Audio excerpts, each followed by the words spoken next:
بسم اللہ الرحمن الرحیم، اللہم صلی علی محمد و آل محمد۔ آج کا ہمارا سبق ہے کس عورت سے شادی کرنی چاہیے اور کس عورت سے شادی نہیں کرنی چاہیے فرامین اہل بیت علیہ السلام کے مطابق۔ حضرت امام جعفر صادق علیہ السلام سے منقول ہے کہ عورت مفضل اس گلبند کے ہے، اس گلبند کی مانند ہے جو تم اپنی گردن میں باندھتے ہو، اور یہ دیکھ لینا تمہارا کام ہے کہ کیسا گلبند تم اپنے لیے پسند کرتے ہو۔ مطلب عورت کو گلبند کی مولا نے تشبیہ دی ہے۔ فرماتے ہیں کہ پاک دامن اور بدکار عورت کسی طرح برابر نہیں ہو سکتی۔ پاک دامن کی قدر و قیمت سونے چاندی سے کہیں زیادہ ہے، بلکہ سونا چاندی اس کے مقابل ہیچ ہے، مطلب ناکارہ ہے، کم تر ہے۔ اور بدکار عورت خاک کے برابر بھی نہیں ہے، بلکہ خاک اس سے کہیں بہتر ہے، مطلب یہ خاک سے بھی وہ بدتر ہے۔ اور میرے جد امجد جناب رسول خدا صلی اللہ علیہ وآلہ وسلم نے فرمایا، حضور صلی اللہ علیہ وآلہ وسلم نے فرمایا کہ اپنی بیٹی اپنے ہم کف اور اپنے مثل کو دو، اور اپنے ہم کف اور اپنے مثل ہی سے بیٹی لو، اور اپنے لطفے کے لیے ایسی عورت تلاش کرو جو اس کے لیے موزوں ہو، تاکہ اس سے لائق فرزند پیدا ہو، لائق اولاد پیدا ہو۔ حضرت امام جعفر صادق علیہ السلام سے منقول ہے کہ جو شخص مال و حسن و جمال کے لیے نکاح کرے گا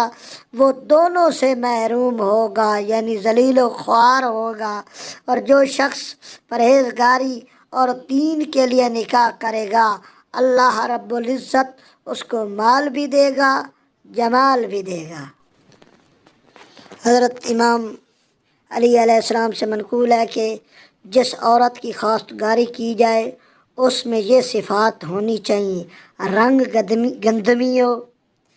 پیشانی فراخ ہو یعنی چوڑے پیشانی ہو، آنکھیں سیاہ ہو، قد میانہ ہو، سریا بھاری، سرین بھاری۔ اگر کسی کو ایسی عورت میسر آئے اور اس کا خواستگار بھی ہو اور مہر دینے کو نہ ہو تو وہ زر مہر مجھ سے لے لے۔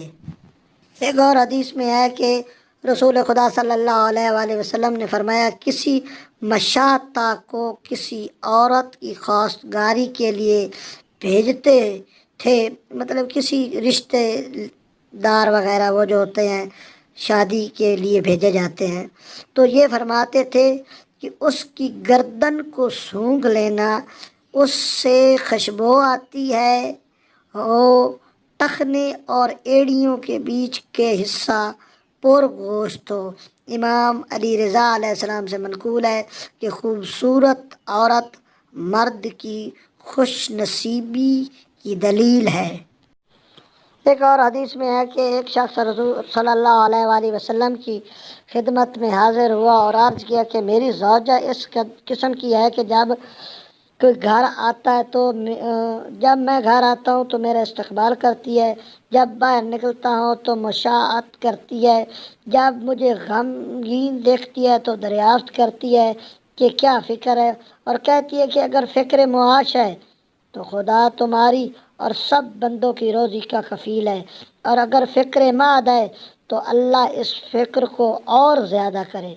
حضور صلی اللہ علیہ وآلہ وسلم نے فرمایا کہ خدا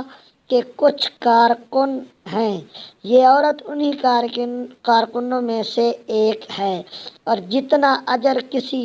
شہید کو مل سکتا ہے اس سے نصف اسے ملے گا۔ ایک اور حدیث میں فرمایا کہ میری امت میں سے بہترین عورت وہ ہے جس کا حسن سب سے زیادہ ہو اور مہر سب سے کم ہو۔ حضور صلی اللہ علیہ وآلہ وسلم سے منقول ہے کہ تمہاری عورتوں میں سے بہتر عورت وہ ہے جس کی اولاد زیادہ ہو، شوہر کی خیر خواہ ہو اور صاحب عفت ہو، اپنے برا میں عزت رکھتی ہو یعنی رشتہ داروں میں عزت رکھتی ہو، اپنے شوہر سے دبتی ہو یعنی احترام کرتی ہو، اور اپنے شوہر کے لیے بناؤ اور اظہارو اور شباشت کرتی ہو یعنی بناؤ سنگار اپنے شوہر کے لیے کرتی، غیروں سے حیا کرے اور عفت کو کام لائے، شوہر کا کہنا سنے، اس کے حکم کو مانے، اور جب شوہر اس سے خلوت کرے تو مضائقہ نہ کرے، اس کی خواہش میں حارج نہ ہو، مگر شوہر کو مباشرت کے لیے مجبور نہ کرے۔ بعد اس کے فرمایا کہ تمہاری عورتوں میں بدترین وہ ہے جو اپنی قوم میں ذلیل ہو، اپنے شوہر پر مسلط بچے نہ جنتی ہو، کینہ رہو، بدکاری کی پرواہ نہ کرے، جب شوہر موجود نہ ہو دوسروں کو دکھاوے کے لیے لے بناؤ سنگار کرے، جب شوہر آ جائے پردہ نشین بن بیٹھے، اس کی بات نہ سنے، اس کی اطاعت نہ کرے، اور جب شوہر اس سے خلوت کرے تو تند و شیر کی مانند اس کے ارادے میں حرج ہو، اس کو عذر کبھی قبول نہ کرے، اور اس سے جو حق تلفی ہو جائے اسے کبھی نہ بخشے۔ خداوند متعال ہمیں فرامین اہل بیت پر عمل کرنے کی توفیق فرمائے۔ اللہم صلی علی محمد و آل محمد۔